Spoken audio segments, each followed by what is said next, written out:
Hey everyone, welcome back to Corporate Decoder, the place where we dig deep into financial filings to see what's really going on behind the scenes. Today we're looking at Energy Transfer's latest report, and it seems like they might be telling us more about where they're going than where they've been. Let's dive in. Alright, so this filing from Energy Transfer LP for August 11th really is about what's happening next.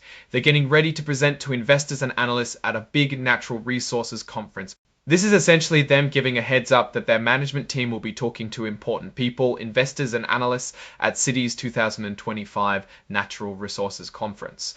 Think of it as a pre-show announcement before the main event in Las Vegas. They're planning these talks for August 12th, the day after this report.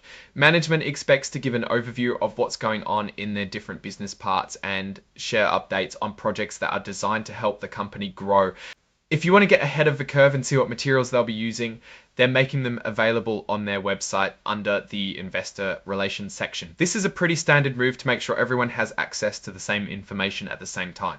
Now, here's a crucial bit. You'll always see statements in these reports talking about what might happen in the future. These are what they call forward-looking statements. They're basically guesses or predictions about how things will turn out, but they come with a big disclaimer. The company is telling you that a lot of things they can't control could mess with these predictions. These are the usual things like market changes, economic conditions, or even unexpected global events.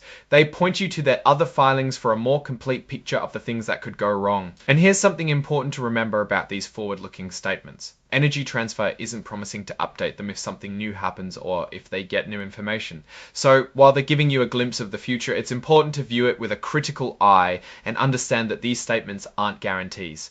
This filing is from Energy Transfer LP, a major player in the energy infrastructure space.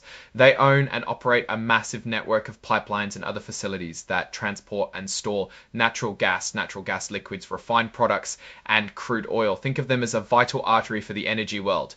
Their registration shows they have common units traded on the New York Stock Exchange. This is like saying they have shares of stock that you can buy and sell, and the ticker symbol people watch is ET. They also have another type of security called preferred units, which are a bit different from common units. These pay a fixed rate, meaning the dividend amount doesn't change, and perpetual means there's no set date when they have to pay it back. These are often seen as a more stable investment, and their ticker is ETPI.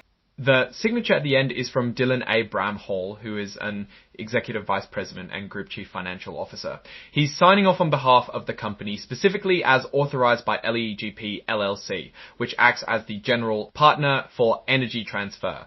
This is the standard way these filings are officially approved. Now, looking at this document, it's not really a financial report with lots of numbers showing profit or loss for the last quarter. Instead, it's what's called a Regulation FD disclosure, which is all about making sure everyone gets the same information at the same time. The big news here is that the company's management is going to be out there talking to investors and analysts soon. They'll be giving an overview of their business segments and talking about their talking to investors and analysts soon. They'll be giving an overview of their business segments and talking about their growth projects. This is their way of signaling that they have updates to share and that people should pay attention. It's not about detailing past performance, but prepping for future conversations and potentially influencing how investors see their upcoming period. They want to shape the narrative before the actual conference where they will share more. In my opinion, this filing is less about uncovering financial secrets and more about setting the stage. Energy Transfer is using this to manage expectations and highlight that they have positive news and updates coming soon. They're essentially teasing their upcoming presentations. The lack of specific financial figures in this particular report means we and investors have to wait for those further presentations or future filings to get a real sense of their financial health and performance. This is a strategy to control the flow of information. Ensuring their messaging at the conference is the primary focus. It's not a bad tactic, but it means we have to be patient for the actual financial meat. Alright, that's our rundown of this Energy Transfer filing. What's your take on this approach to communication?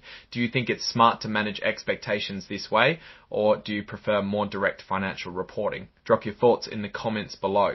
If you found this analysis helpful, please give this video a thumbs up and subscribe for more deep dives into corporate filings. Don't forget to check out our Discord channel, linked in the description, for more community discussion. Thanks for watching. See you next time.